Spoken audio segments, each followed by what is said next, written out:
talk all night about it. We'll just try to hit the highlights. Big pick right away on Day Grant on the outside. That sets up the first basket of the game for the Patriots. It was a foul. Cooper just recently passed 300 assists for his career. Picks up another on the clean bounce pass to Aduro, who's been at 10 points or better in every A10 game so far this season. He's been over 20 from the outside. Gives the handoff to Polite, works towards the paint, runs into a double team. Good strip there from Reese as he tries to turn defense into offense by giving up to Clark. Stop and pop from Day Grant, and that's true. First shot of the game for Day Clark from the outside goes down, and Dukes are on the board. Especially if you're going to see a guy like Day Grant today, as a for instance, and how quickly you got to close out. As Oduro arcs one over the defensive Reese. Oduro now already putting some numbers up. 4 points, 2 of 2, couple of rebounds. Grant up to 1531 career points, make it 1533, second among A10 active scorers. Down top to Gaines. Three-pointer from Fernandez off the bench, who was very good against UMass, had 18 against the Minutemen. Stop and pop from Brewer is online. And Tevin Brewer is starting to find the offense a little bit after a rocky start to A10 play. Absolutely. Brought to you by Sherwin-Williams. Points in the paint outlook for today's game. And paint with a broad brush on what the Dukes need to do to take care of business against George Mason. Sherwin-Williams, the official paint provider of Duquesne Athletics. And when you have red paint, you paint the barn red, as a certain head coach likes to say around here. And when you're side shots like we just saw in bringing the team out toward him on defense. Early defense is important. Dambrot says it's a big key in the first half. Mason does have turnover issues, so we'll be watching that. And for George Mason, sort of get pushed into that tempo. No question about that. And the other thing, good shot there. Yeah, real nice ball movement too from Clark to Grant. And making sure his guys are satisfied, making sure that they're getting minutes and feeling like they're contributing to this team throughout as they find their rotations, as Ticket Gaines buries one from the corner. As coach said, there was no one else to go to but him, and he only had 10, so it tells you just how difficult that outing was for Duquesne. Rozier long on the three ball. Fernandez picks up the rebound off the court. And Oduro finds some space and rolls to the basket for the flush. It's 6'10", 240. Brewer with the jumper. Yes, Tevin Brewer with his second from the outside today. Coming off a 9, I think that's going to be very important tonight for Duquesne to play the style that they want. Light tried to answer. Nothing doing as Dixon gets the rebound.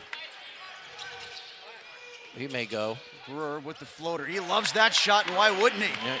Yeah, you can tell Tevin's feeling it right now. Yeah, 4. Say that about a lot of teams, but it's been an issue, and they're trying to address it, as you pointed out, by tempo. Brewer goes behind the back. Rotroff into the game. Brewer loses the dribble for a second time. No look, bounce back to Rotroff, and one.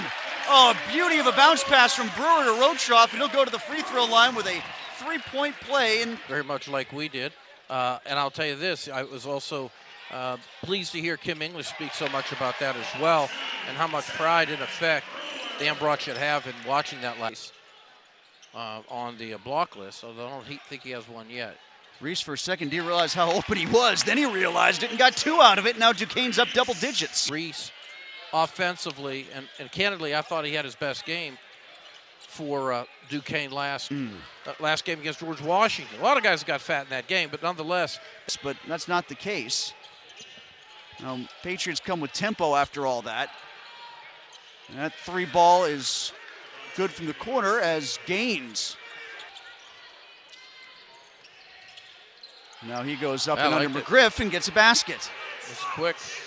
And his double-digit lead that Duquesne had has been pared down to 6 as State. Grant all over him. Hurried shot, and that one rattles out. So Duro had it almost halfway down. He did. Trey Williams playing the D there. The Dukes have been good in these situations at this basket at the end of halftime, executing with a lot of late threes. Grant's drive, he pushes up a tough angle, and it goes! Day Grant, 2, and I think he got the foul. Are they indicating there was a foul, too, or? I thought he shook his... That somehow is the backcourt combination of Grant and Brewer. Reese tried to make the extra pass there to Williams. It got deflected. Brewer, carry over from the first half. He's still hot. Very nice form there. Just, had the space, took the time. And runs out of space. Now Reese with the challenge on Henry, but Henry's able to find the bottom of the basket. Green from Grant. They both hustle to get back into the play offensively for Duquesne. Day couldn't get the slip to Reese. Clark will try a line drive three and knock it out of the park. He'll take it any way he can get it. Good point there, Tim. I like it. That a winner. We always mention that to each other. One of the highlights of the year.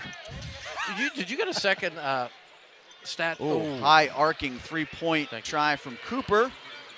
That might help. Oh, and there we go. Followed up by Arduro, and he gets to double digits, so he's got a double-double under his belt right now. 10 points to go along with 10 rebounds and 3 assists. It is. I mean, he was out after 7 minutes with a hand injury, and they're behind here as well. So you take a look at a guy who's a graduate player like him and has been around. Leaving it for Gunn on the trail, and RJ fires from distance and hits. Lead back up to 10. Mason, and Duquesne has really tattered that up. Last 3 games, Mason allowed about 27%, 41st in the country. Excellent feed from Singleton and Ogiaco. Back though by Clark. Tries to get it to Dixon, barely kept in bounds. Rozier from the corner. That's good, Kareem Rozier. Barks at his own bench. And he's had his moments, but I think for the most part he's been good. Now rolls to the rim, up, under, and 2. McGriff to Dixon. That's one of my favorites. So spurts that have brought them back from double digits down. Oh yeah, 20 times. The explosion from Jimmy Clark. That's the thing that people don't get maybe on. Low event, grind out big teams at times too. And there's an attempt to have a high event dunk from Clark, but that didn't happen. And one thing that I think he likes about this team is, yes, again, Clark, just no one's surprised, gets a steal. Brewer stepping in for maybe his 4th 3. That's no good. Oh, headsy play from Reese, batting it to RJ Gunn. Reese is. Dinkins tried to get Brewer in the air, feeds it to Oduro instead, who gets the foul and the basket. Being out. And Rochoff gets free for the dunk off the pretty feed from Quincy McGriff. Bound Rochoff. Brewer gets the puppies going, now pulls up and hits. Another possession kept alive by Austin Rochoff. Gets the finger point from Grant, who's yapping at him, and rightfully so. Absolutely right. I mean, he's encouraging him for what he's done on the offensive glass. Yeoman's work so far tonight. Gaines bounce pass taken away by Rochoff. He's got Grant free up front. Day to the left, finishes, and Duquesne is up by 22. Some other numbers that jump out to me as we see Gaines take the shot. Quick rise from Gaines. The Tennessee transfer is no good. Duquesne really scoring off of those turnovers, 23-11, and 20 turnovers to 11 by George Mason. And we saw it trending that way, and it never stopped. 3rd dunk of the night for Rochoff on another assist from Day Grant. Where we are now. I'm in my range, Rochoff is saying. Yeah. Rochoff, 6 points on 3 dunks. Can he get another one? Oh, that was from distance. That was from way out. That was, he was banging up against the 3 line. Cooper with a quick shot, and there's 3. Boy, did Mason need that. Rochoff not only has 8, Tim, he's 4 for 4 from the field. McGriff getting some burn here in the second half. Brewer stops at the free throw line, hits every part of the rim and drops.